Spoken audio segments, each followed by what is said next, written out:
Welcome to Fix It for Josh's Sake. Today we've got a PW80 and this bike, let's get the angle right. This bike here is my nephew's. He's been ripping around on it, having a lot of fun. So I'm going to show you what we're looking at here.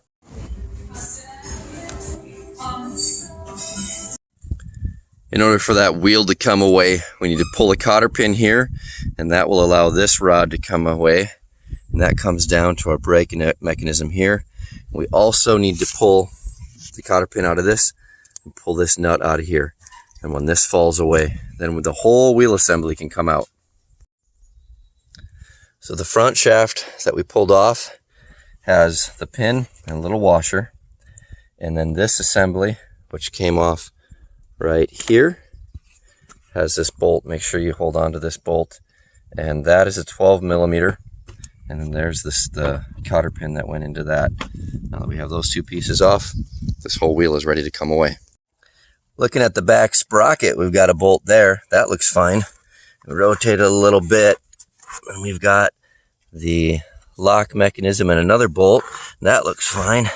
And rotate it a little bit, and we go, uh-oh, there's a bolt missing. Let's see, is there another bolt? Oh, there's another bolt missing. So today we're going to bolt that sprocket on with 4 good bolts.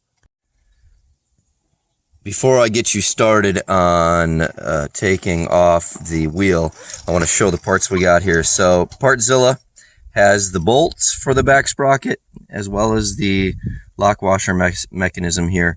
And you can see the part numbers here. And you can see the part number there. And this is what we need to make sure that that back sprocket's bolted on tight. To take this wheel off, we're going to take this nut off. We're going to loosen the tension a little bit here. We're going to loosen the tension a little bit here.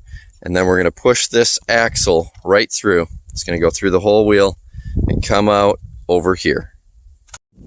To get that rear axle off, grab yourself a 17 millimeter and a 19 millimeter socket. And that is the size of the 17 millimeter bolt on this side. The 19 millimeter nut on this side. We're going to crack those open now. Once this nut comes off, then we've got a washer, and then we have the chain tensioner here.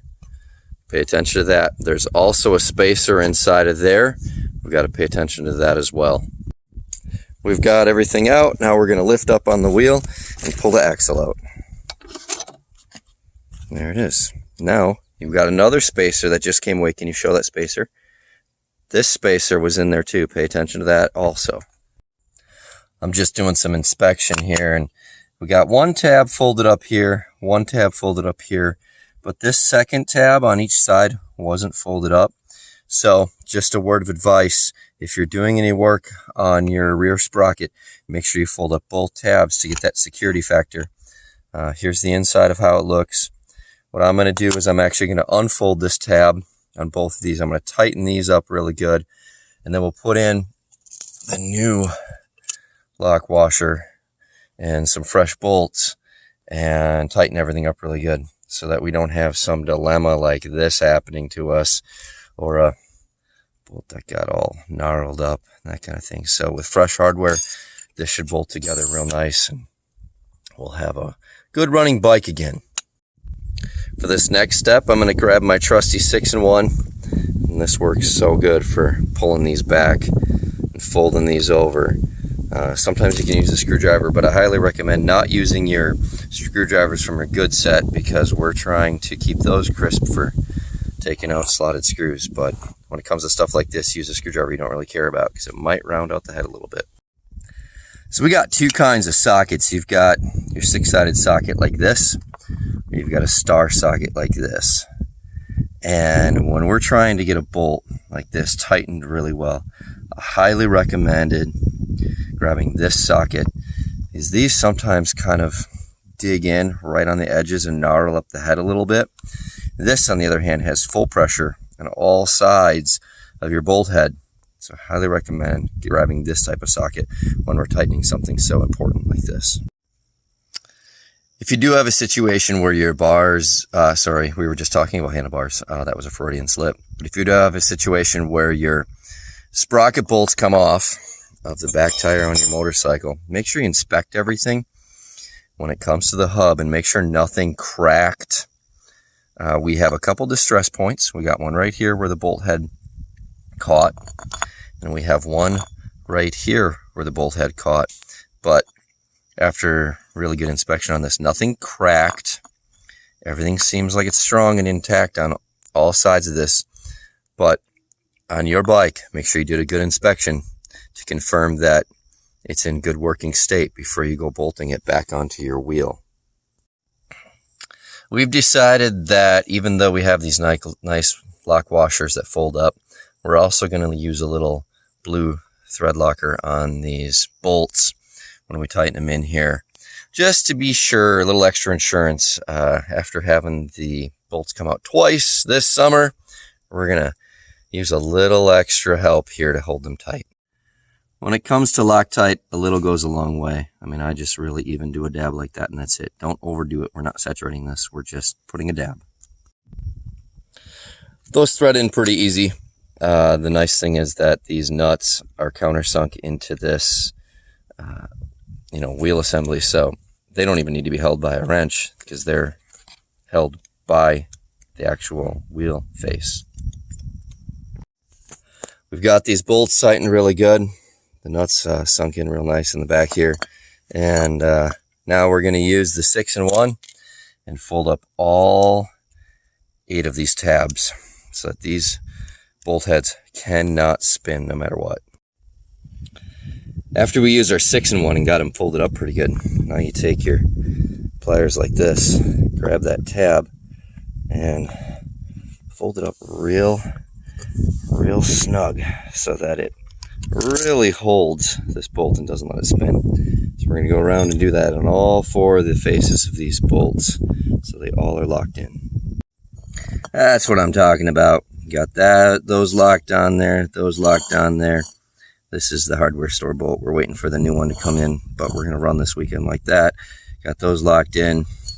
Got some blue Loctite on the back here. We are ready to bolt this back into the bike. So this sprocket assembly was sitting over here in this wheel like that. This is the cush drive. These are some rubber cores, and they work nice to kind of like not jerk you right off the bike. A little bit of forgiveness there, that rubber. You might not even feel it when you're driving, but it's a little bit of cushion, as it says. We just scrubbed this off with a wire brush, inspected everything. I wanted to make sure everything's good. Check your bearings, make sure none of these cush drives are shot. Make sure nothing in your hub is cracked or messed up. Make sure all your spokes look good. It's a good time to check. Just squeeze every spoke. Make sure it's all got tension. If one of these spokes is loose, you need to go get a spoke wrench to tighten it up. Because unfortunately, from experience, I know how horrible it is to be riding on a wheel when it unlaces on you. So take your time, do a full inspection.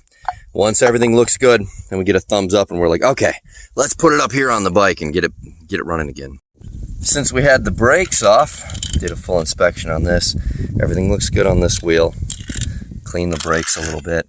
Make sure nothing's wore out too bad. It's times like this when you kind of get your bearings on which parts you need to be ordering next and if anything needs a little love. But clean this all up. Looks pretty good. Bearing looks good in there. Everything looks nice. So we're going to put this together with this wheel here and get ready to put it up on the bike. When you're sliding this up here, a couple things to take note of. The chain sits above the chain guide here. You get your chain started on the sprocket, rotate your tire forward, and it'll grab all the way to the top here. Before this axle sticks out over here, you got to make sure the axle is set up with the spacer. Then it goes to the brake assembly, then the wheel, then the chain, and then we poke out over here.